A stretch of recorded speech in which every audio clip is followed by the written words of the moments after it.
I am Groot. I am Groot. I am Groot.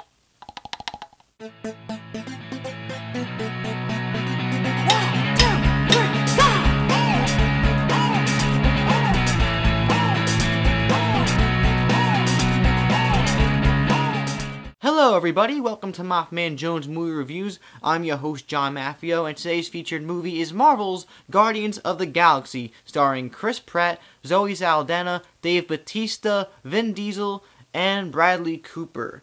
The story is about our fearless protagonist, Peter Quill, aka Star-Lord, who was kidnapped from Earth when he was a child. Cut 26 years later, we are in space with him, and he is a bandit, an outlaw, and he has to retrieve this orb, which is very, very important. Apparently, a lot of people want this orb, but this orb causes trouble, and it causes a gang of misfits, the Guardians of the Galaxy, to band together to stop this evil, evil guy from destroying the galaxy.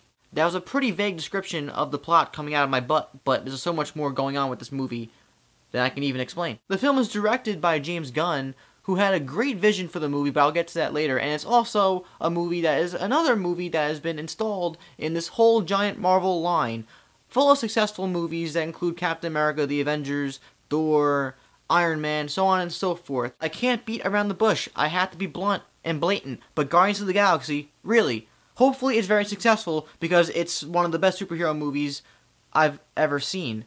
I feel very confident in saying that. And it's not even a great superhero movie just. It's also just a great space opera. It's a great adventure sci-fi movie. It's a great movie in general that I feel like audiences who like superheroes and don't could all enjoy. Doesn't matter what you like. I feel like you can go into this movie not knowing anything. You could be a girl, you could be a guy, you could be a baby, you could be an older man, an older woman, you could be an alien from outer space. You could watch this movie and you could be like, I dug that. It's a profound blockbuster movie that makes you laugh, it makes you cry, it makes you have a very fun time, because this movie is one of the most fun films I have seen in a long time, and all the characters are full of life. The movie is full of life. It's very memorable. The characters are very memorable. Chris Pratt, who seems to be on the rise lately, is really proven to be a great actor because he plays Peter Quill, Star-Lord. He's kind of cocky, he's a jackass, but he has a heart, and he's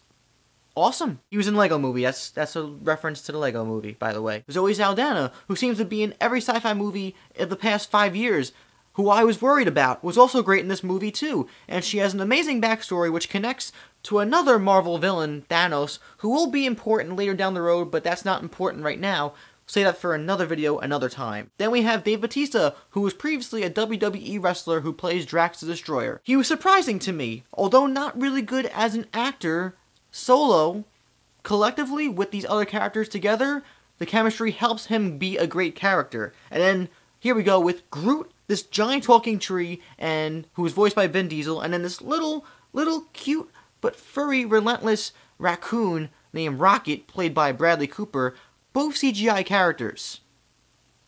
But you fully believe them, you believe they're there, you don't ever think for a second, at least I didn't, that they were CGI characters. I believed they were there with real people interacting, and they have some of the best moments in the whole movie. Rocket Raccoon steals the show. They all steal the show in their own ways, because they all have these moments that are hilarious, sometimes somber, sometimes sad, but you will not leave this theater not knowing all 5 characters. All 5 of them are memorable, and you will want to see them all again. You give a shit about every one of them. A lot of weird things are in this movie. A lot of weird things. This movie is obscure and weird. And this movie could have gone wrong in so many ways. But thanks to the actors, the screenplay, the direction, everything comes together beautifully. Thank the Lord. Another thing I loved about this movie was the soundtrack.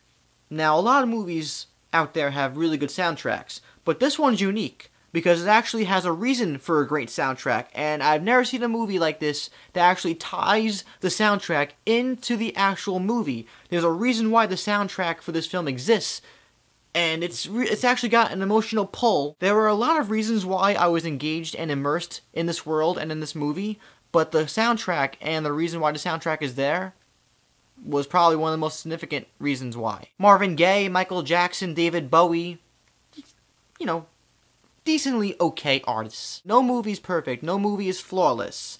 Ronan the Accuser is the main antagonist, the main villain of the film, and like many Marvel Studios villains, he is weak. He is the least memorable aspect of this movie. He's just there to serve a purpose, and he's powerful, and he does have significance to the plot, but he's really weak as a character, and you don't care about his motivations. He's just, yeah, I'm a bad guy, and I want to take over the galaxy because I want power. Like, along with the rest of the movie, he was very cool aesthetically. He was colorful, and he was full of rage, and I liked that, but, like, I just didn't care for the character. And also, I feel like the movie, at first, is very fast-paced and has a little trouble finding footing. Once it finds its footing, which is about 15 minutes into the movie, then it becomes a great, solid ride until the very end. I have two more things to say before I wrap things up, and out of context, they're going to sound weird, but just go with it, and remember what I say after you see the movie, because then it'll make sense. 1. Michael Jackson, dancing. Laughed so hard. And 2, the final after-credit scene threw me for a goddamn loop. Quack, quack. Inside my head, I am screaming like a little sissy girl.